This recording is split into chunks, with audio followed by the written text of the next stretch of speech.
last question is kind of the opposite feeling of what I am feeling now, which is hope. um, so, what keeps you hopeful that our descendants will live in a better world? Um, I will want to add to this question that um, I'm not talking about when like I asked you what keeps you hopeful that our descendants will live in a better world. I'm not talking about um like inevitably society will get better. Like I'm talking about like what specifically keeps you hopeful. You know, I know that one person that asked, not on camera, but one person that I asked told me that what keeps them hopeful was the fact that like the environment is communicating to humans now that we're like destroying it, and that's the same thing as like Black America has been uh communicating to the world about our oppression. And people are just now really caring about the environment to a substantial degree. It's kind of like how people globally are really caring about the systematic racism and injustice against Black people to a significant degree. Um, so with that, what what specifically keeps you hopeful that our descendants will live in a better world? Is it these protests? Is it the children? Is it our education? Um is it like the advances in technology for us to have communication from people from like across the nation, across the world? What specific thing keeps you hopeful that our descendants will live in a better world? It's a good question because I think I can kind of answer everything you just said in a certain way. So you mentioned that, my sincerity for this cause, even though I'm not Black, right?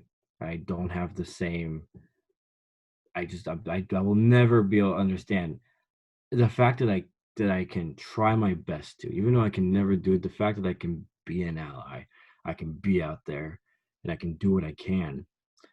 The fact that white people are doing that too, those who are very privileged, right? And not just because right for monetary reasons, for educational purposes, whatever, but once they start understanding, right? Again, they will never be able to truly empathize nor understand. But if they can be an ally because they recognize that this is wrong on every level, that's what gives me hope. It's the understanding of things. It is the fact that 50 states last Monday had a protest, and I don't know how many countries did too.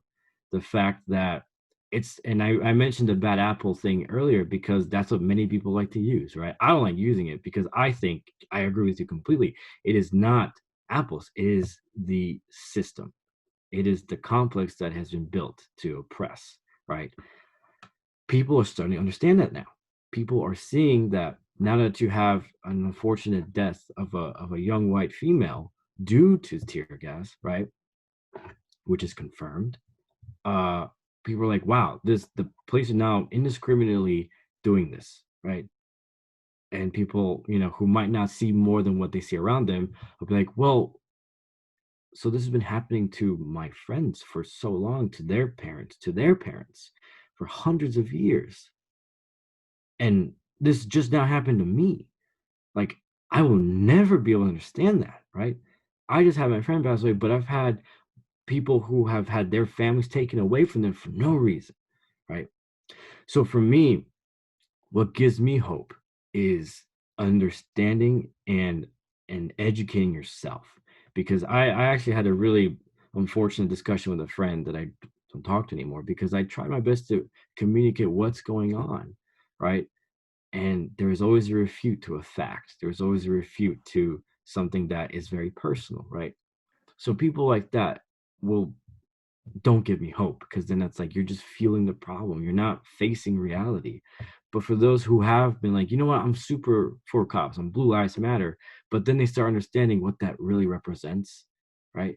And they start understanding that a blue life is a choice, Black life isn't, you know, once they start really understanding that you can't say all lives matter until Black lives do, that's what gives me hope. Because then you have people who were against it or not fully understanding, right? But again, I'm going to go back to, once you rally the people for a cause, right, and you start organizing, which has happened, and things start to change, you can only keep the momentum going, because people will be like, I get it now. And whether it's an apology, whether it's an action, what they're communicating now is like, I get it. And they will continue to fight, because this is people, this is our age, man. This is people our age who are out there and younger. I've seen the video of the little girl who's chanting, no justice, no peace. I've seen the picture of the little boy out of his sunroof in the car just with his fist up, chanting and being proud of who he is.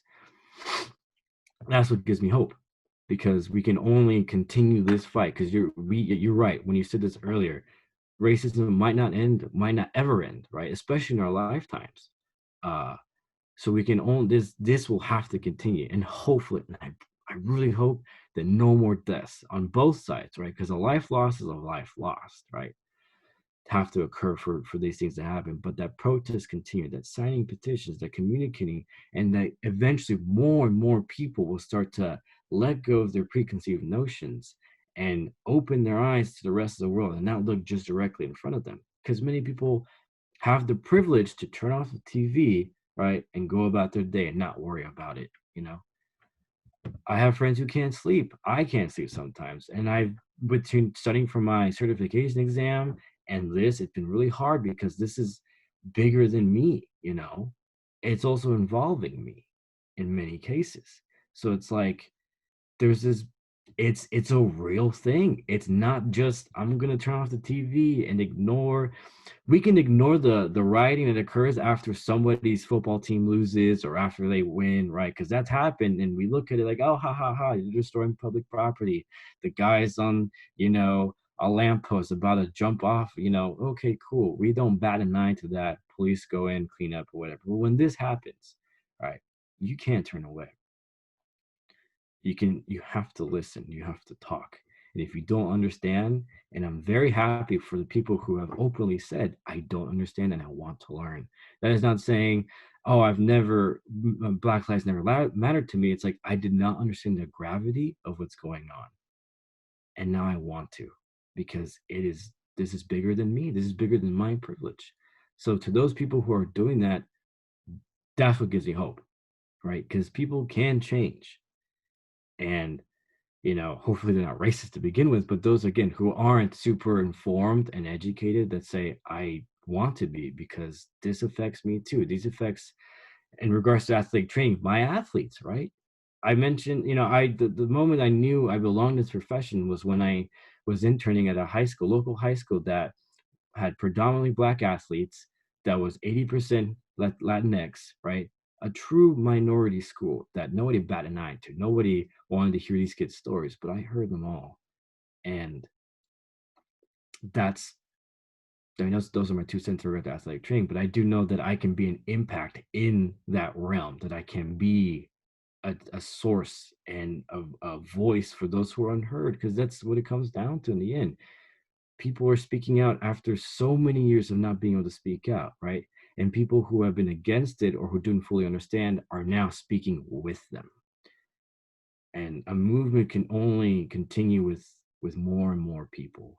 So that's what gives me hope. And hopefully the goal, right? The perfect world is where everybody's like, we are against racism. We are against systematic oppression. We understand that history cannot be unwritten, but that what comes next can absolutely be, a justification, and it can be right for everybody. Right. So yeah, in a way that gives me hope, but it's hard, because you said earlier, we're not okay right now. I like to think that I had a good day yesterday, but in the end, I go to bed thinking, just sigh with everything. And it's hard to stay hopeful in such a dire situation, between the pandemic and between the ongoing problem of systematic racism. It is tiresome, right? It's not tiresome to be Black. It's not tiresome to be Latinx. racism is tiresome, and being hopeful at times is really difficult. But we had a conversation earlier about an author who described his time in the Holocaust, and that is a perfect, not a perfect example, but as the example of what things lead to, right? When a system that's been in place and people follow it, mass murder, right? Mhm. Yeah, But yeah. Like the book that I was referencing was Man's Search for Meaning by Dr. Victor E. Frankl, Frankl. Dr. Victor E. Frankl. He wrote this book called Man's Search for Meaning. Look it up. Anyway, go ahead. no, so he described how he had to find meaning in the darkest moments of his life and of many people's lives, and that's what kept him alive. And I've also seen, I saw a picture on Twitter of a elderly woman who was I think she was Auschwitz survivor, who was driving alongside protesters, and she's like, she essentially said, "Give them help." Showed the picture of her tattoo on her forearm. It was like, give them help, let them know what's up, and that's reignites the hope. The fact that unfortunately there have been people that have suffered greatly and still keep going because they know that their cause is bigger than themselves, that it's for the future generations. It is to justify so many things, and it's to honor those that we've lost due to this, right? Because people can't die in vain at the hands of law enforcement, for unnecessary reasons. Mhm. It's a balance of being really, this is going to be really hard to, what, we have to keep going, you know and I like to think that I'm a bit more hopeful than I am, upset and disappointed in the world. That's beautiful.